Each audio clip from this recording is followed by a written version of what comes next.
Have you noticed that people seem to be getting angrier and angrier?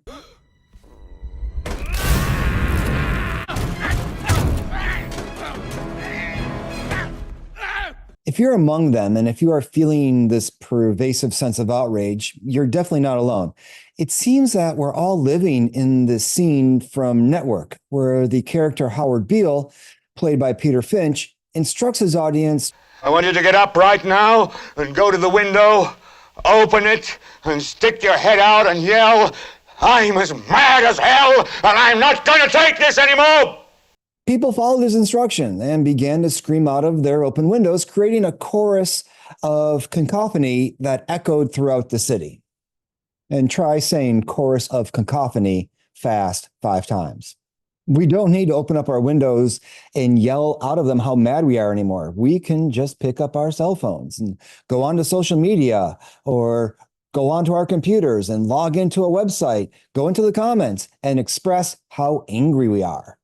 And it seems that there's a great many people that are mad as hell and don't want to take it anymore, whatever it is to them.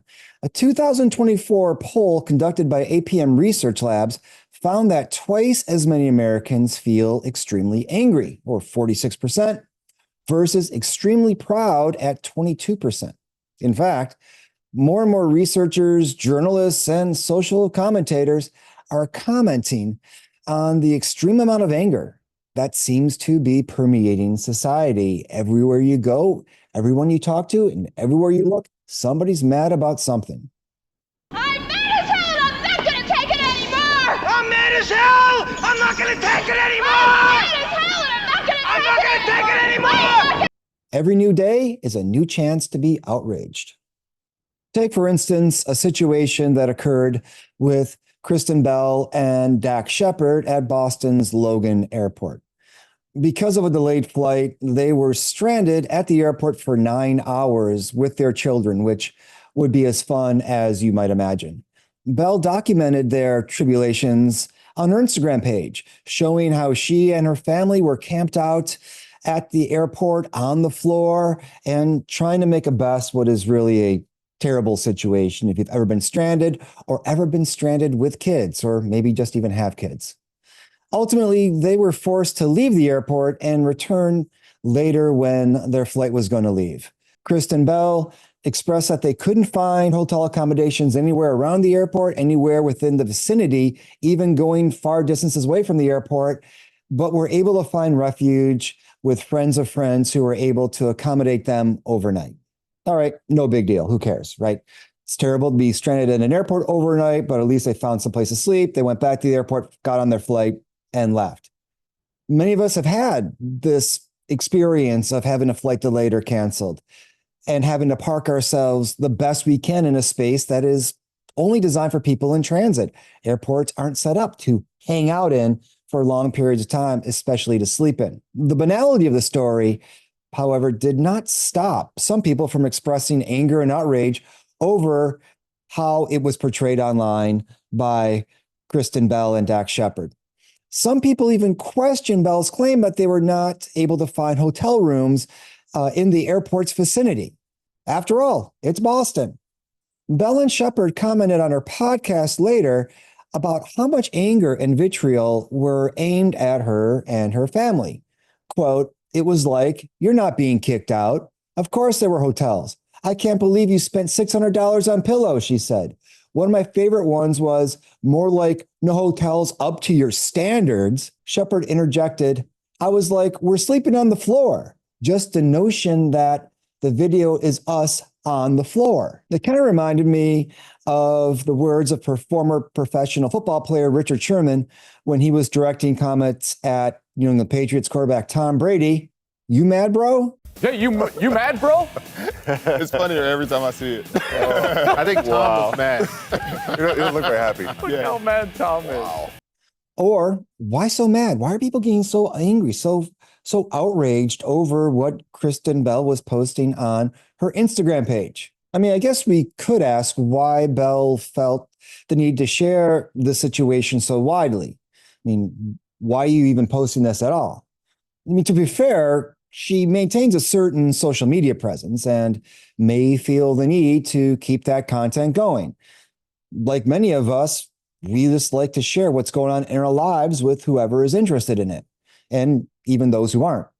But why do any of us share anything on social media? And why do strangers feel like they can respond in such negative ways? Why do they feel empowered to go onto the comments and tell Kristen Bell and Dak Shepard exactly how mad they are? I'm mad as hell and I'm not gonna take it anymore! I'm mad as hell! I'm not gonna take it anymore! One of the things that social media does is it makes it a lot easier to become antagonistic towards others.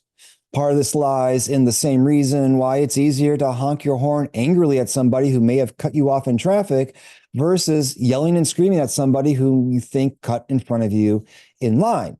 We tend to be more prone to aggressive behavior when our identities cannot be tied to our behavior, when there is some kind of buffer that provides safety, that our negative reactions aren't going to cause any negative outcomes towards us as a result. Put differently, we're more likely to exhibit negative behavior when there's going to be no direct ramifications of that negative behavior. We're not going to pay any price for what it is we said. Finally, the social norms of the environment can result in us honking a horn angrily, which can be allowed, versus yelling and screaming at someone right in front of us, which generally speaking isn't allowed. And one of the norms of social media definitely can be expressing how mad you are over something.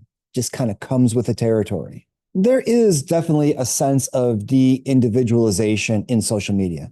No one necessarily knows who you are when you're online. You can be anybody you want. Even if you do have your real name associated with your account, how many others actually know who you are? I mean, what are the costs of chiming in if there's thousands of others commenting as well? Your comment isn't necessarily going to stand out. It's just one among many. There is definitely this kind of content diffusion or diffusion of responsibility when you are posting in a comment section that has a lot of other people. You're not going to be really accountable for what it is that you said. This doesn't mean that there's not any costs with commenting on social media. For sure, there can be some cost potentially when one crosses the line in terms of the words that were used, the sentiments that were expressed.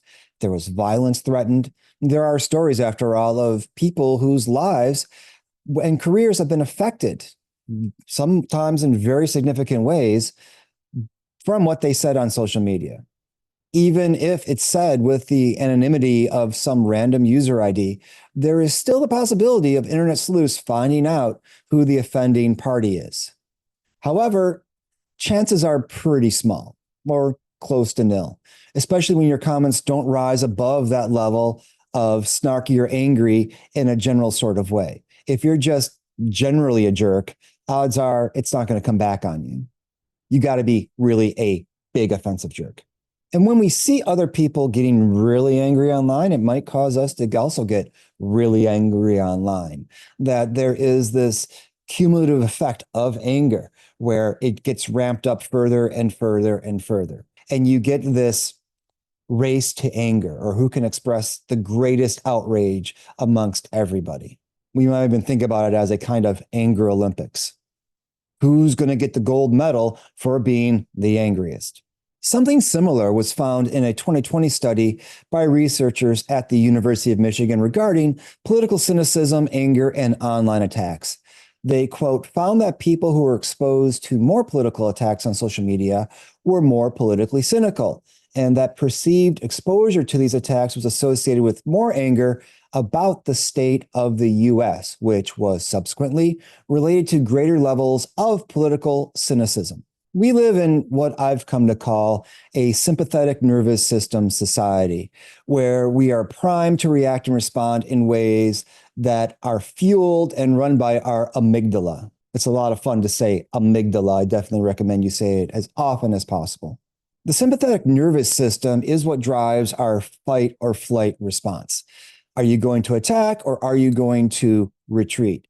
The thing about social media and even horn honking is that there is nothing to retreat from.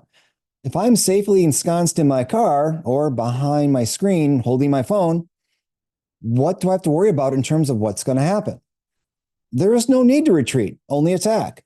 Social media is designed to provoke that emotional response. It's designed to stimulate you emotionally. It's targeting your amygdala. It's going after your sympathetic nervous system. Being designed in this way, it's made to fuel that emotion and the stronger emotions, which anger being one of the most strongest emotions. So in a way, the more we are emotionally responding, especially to material that provokes anger, the more we are going to go on the offensive and in fact be offensive.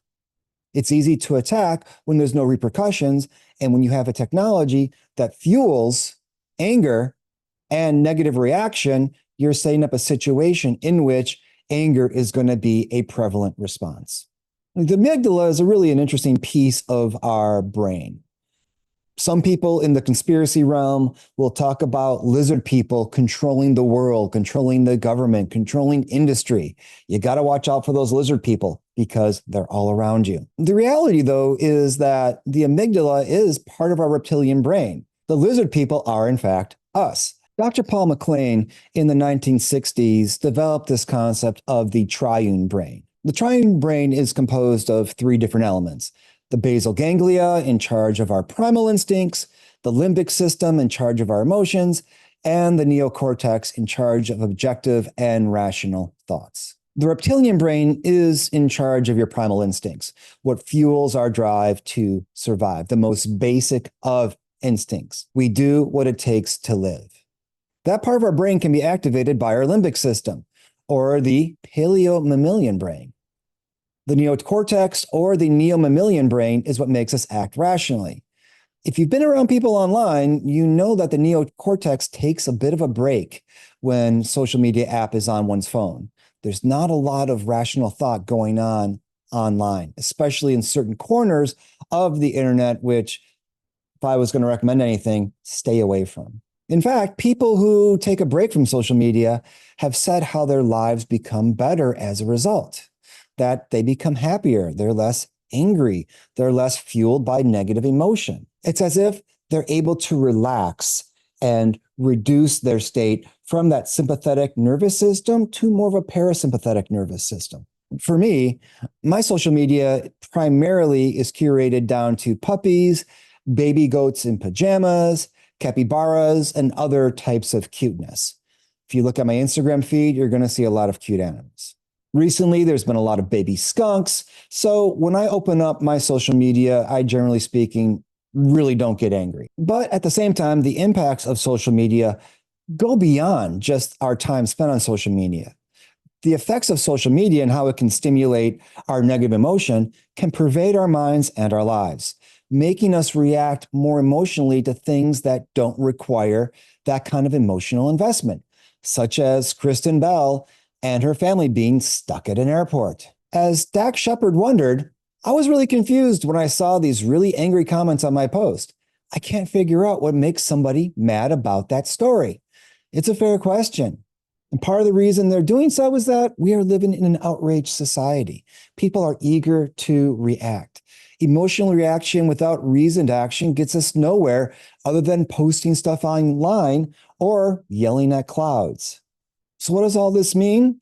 I think a lot of it means that when we're on social media, we need to take time to check our reactions, to think more critically and clearly about what's provoking our response, the way in which clickbait headlines are written, the way in which even bots can pervade the comment sections that get you to react and to get you to be engaged. After all, the whole model is about the clicks. And you and me are being manipulated into more clicks based on the comment that's we're being fed and the content that's being created. So definitely take a break from your sympathetic nervous system, take a time out from the Sympathetic Nervous System Society, and find your inner peace and tranquility by taking a moment just to be calm. And if you post something online, try not to look at the comments. Or if you do look at the comments, don't worry about them too much. It's going to be okay.